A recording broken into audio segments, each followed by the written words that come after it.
Joining us now, Yasmin Radjy, Executive Director of Swing Left, an organization that gets people to volunteer to swing various state houses, Congress, left. You're pushing for a Democratic trifecta, House, Senate, White House. You've come a long way in the years that you've been operating.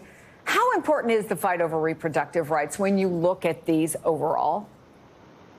Thank you so much for the great question, Chris. You know, when we survey our 1 million members and our over 500 volunteer-led groups around the country about what is motivating them to take historic early levels of action, survey after survey shows that reproductive freedom is their top issue. It's closely followed by a commitment to the fight for our democracy, given how much our democracy is under threat.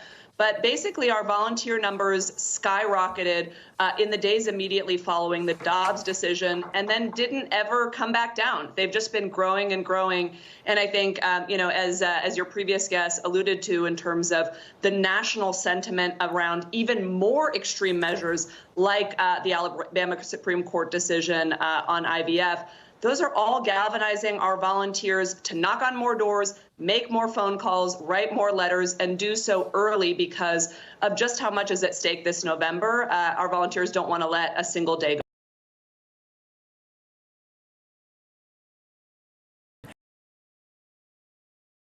I saw described in one article as the meh electorate, that people are so tired.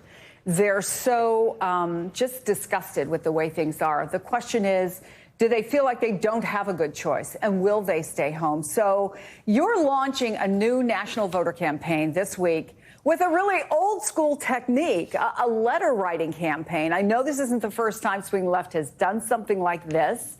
What is it that you have found about a handwritten letter that you see can break through in this digital age, this age of so much noise in politics? You know, we have found, and we measure each of these letter writing campaigns that are led by our affiliate, nonpartisan affiliate organization, Vote Forward.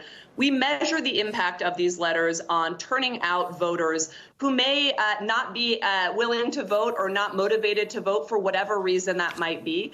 And we've seen a really incredible impact of these letters on turning up the dial from all levels of the ballot. For the past presidential election, we wrote over 20 million letters to voters all around the country. And we saw a significant, measurable impact on turning out those voters. And we've also seen that impact down ballot. And so, you know, for us, what we're going to be looking at this cycle is not just how do we make sure that folks who, you know, especially what we're calling surge voters, voters who didn't vote in 2016 but have been turning out in elections ever since then, how do we make sure these folks who are anti-Trump get out to the polls to support Biden?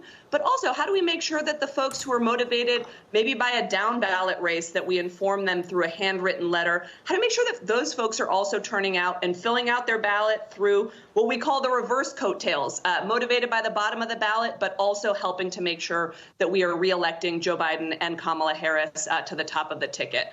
And the last thing is, writing these letters is tremendously fun. Our volunteers don't just do it for the impact, even though that's first and foremost what gets them to sign up.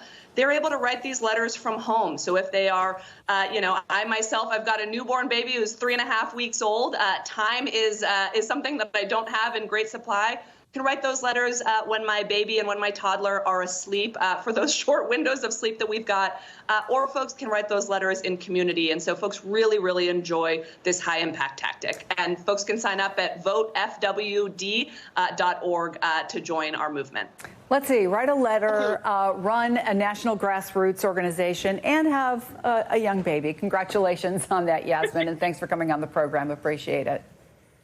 We have some breaking